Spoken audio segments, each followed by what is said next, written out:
Τις δύο προηγούμενες Κυριακές μίλησα.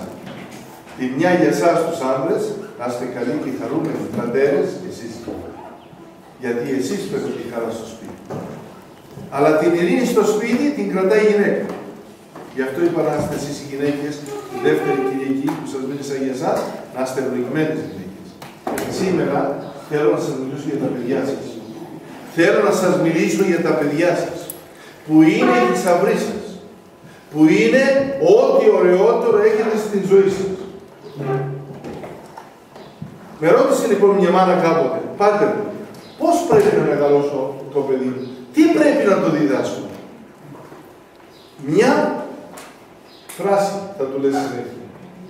Γεννηθεί το θέλημά σου, Θεέ μου, ως εν ουρανό και επί της γης.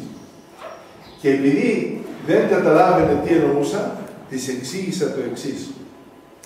Ότι όταν λέμε γεννηθείτε το θέλημά σου ως εν ουρανό, εννοούμε αυτούς που κατοικούν στον ουρανό. Ποιοι, δεν είναι οι Άγιοι Άγγελοι.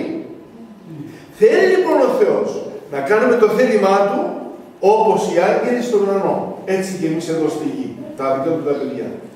Όμως στον ουρανό οι άγγελοι πώς δοξάζουν τον Θεό. Με τρία πράγματα.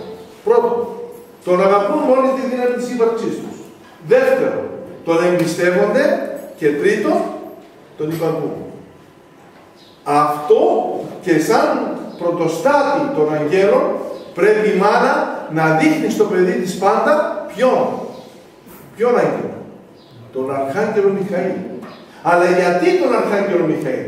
Γιατί ο Αρχάγγελος Μιχαήλ είναι ο προστάτης των μανάδων. Μαζί με την Παναγία. Είναι ο προστάτης των μανάδων. Γιατί αυτός έκανε κάτι που πρέπει να το κάνει η μάνα σε όλη της τη ζωή κοντά στα παιδιά της. Όμως για να το καταλάβετε, θα τα πάρω από την αρχή. Θα σας τα κάνω πιο απλά. Πριν ο Θεός φτιάξει εμάς τους ανθρώπους και όλον αυτόν τον υπέροχο κόσμο που ζούμε, έφτιαξε πρώτα έναν άλλο αόρατο πνευματικό κόσμο. Τους Αγίους Αγγέλους. Αυτούς λοιπόν τους Αγίους Αγγέλους, ανάλογα με τον ρόλο τους και το έργο που επιτελούσαν κοντά στον Θεό, τους κατανείμε σε 10 μεγάλες ομάδες, σε 10 τάγματα. Μέσα σε ένα από τα 10 τάγματα, αρχηγός ήταν ο Εωσφόρος, ο οποίος όμως ήταν ο πιο ένδοξος άγγελος μπροστά στον θρόνο του Θεού. Δέστε τι έκανε όμως. Ο Θεός τους είχε δώσει πολλά χαρίσματα στους αγγέλους.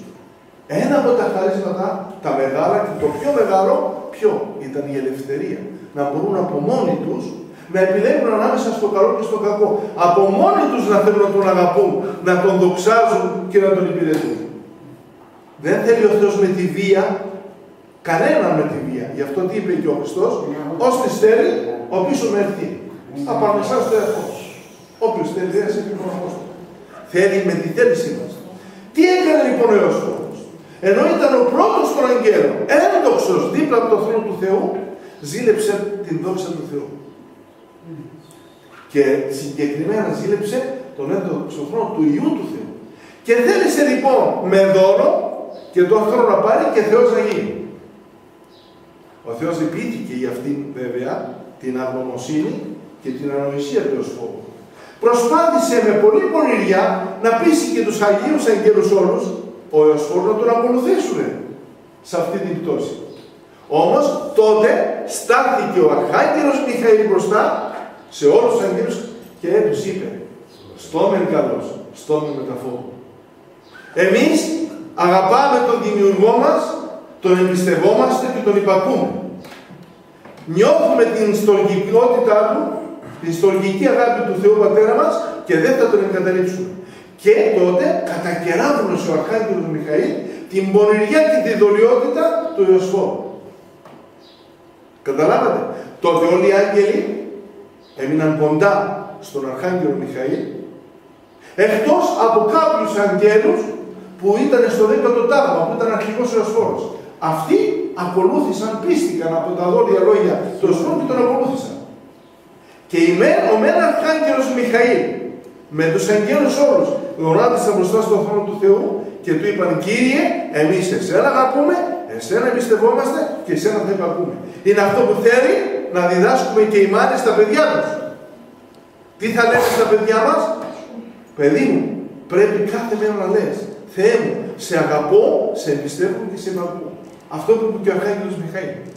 Καταλάβατε? Και τότε ο Θεός ευλόγησε τον Αρχάγγελό του τον Μιχαήλ και τον έκανε πρώτο από όλους τους αγγέλους. Πρωτοστάτη, πρωτάρχοντα. Είναι ο πρώτος όλων των Αγίων Αγγέλων.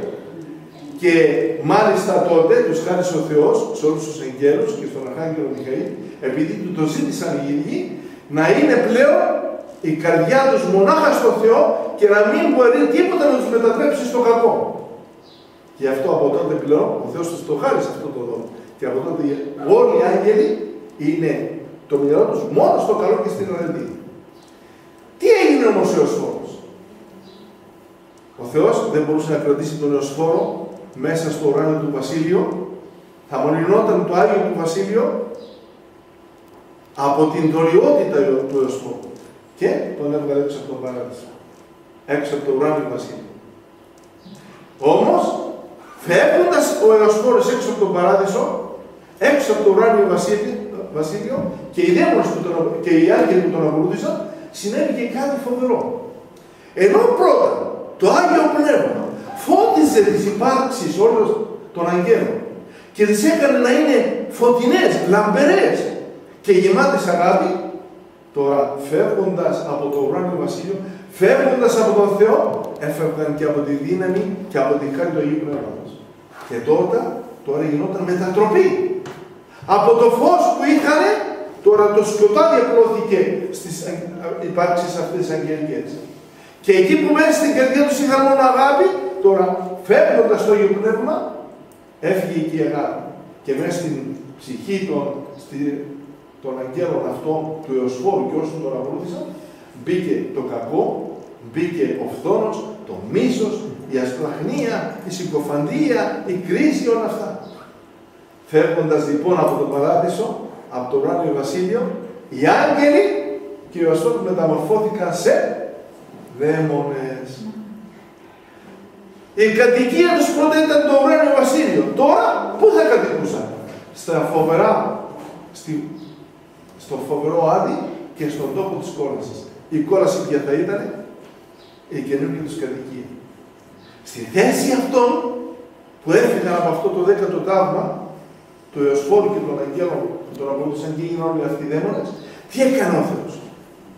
Έπλασε εμάς τους ανθρώπους και λέει, όσοι από εσάς τους ανθρώπους θα με αγαπάτε, θα με εμπιστεύεστε και θα με απαγούτε, εγώ θα σας βάλω στο ουράνιο βασίλειο και θα αντικαταστήσετε αυτούς τους αγγέλους που φύγαν από κοντά μου. Καταλάβατε?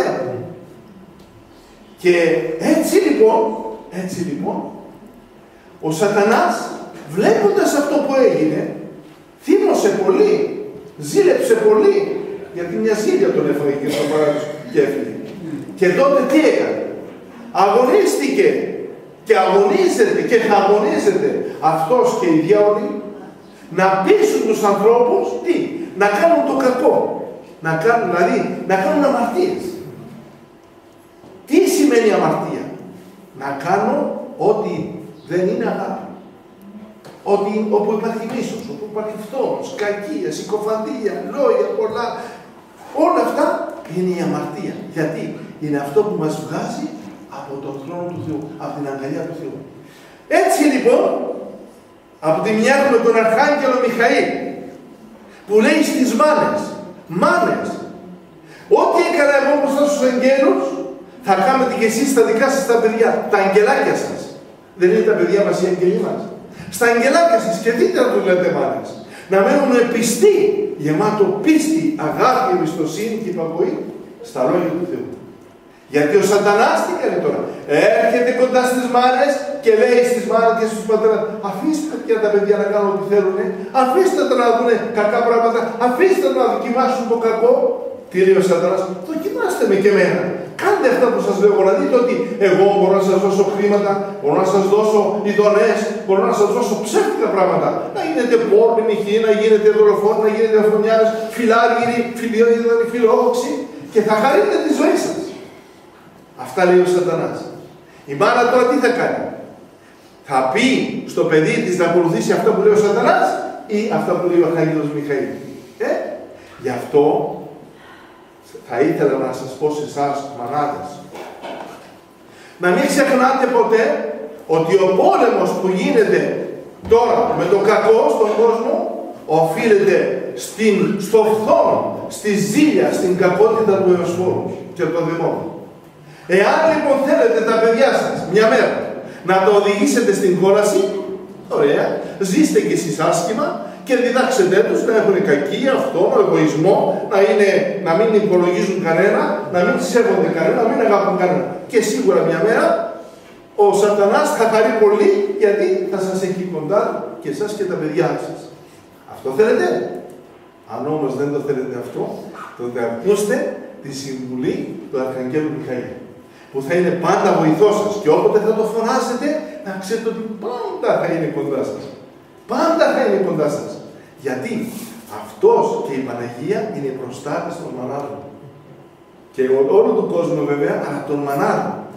Γιατί η μάνα είναι εκείνη που φτιάχνει την ψυχή του παιδιού. Ο πατέρας φεύγει, δουλεύει, είναι μακριά το σπίτι. Η μάνα όμως είναι από το πρωί μέχρι το βράδυ στο σπίτι. Το παιδί είναι κοντά τη συνέχεια.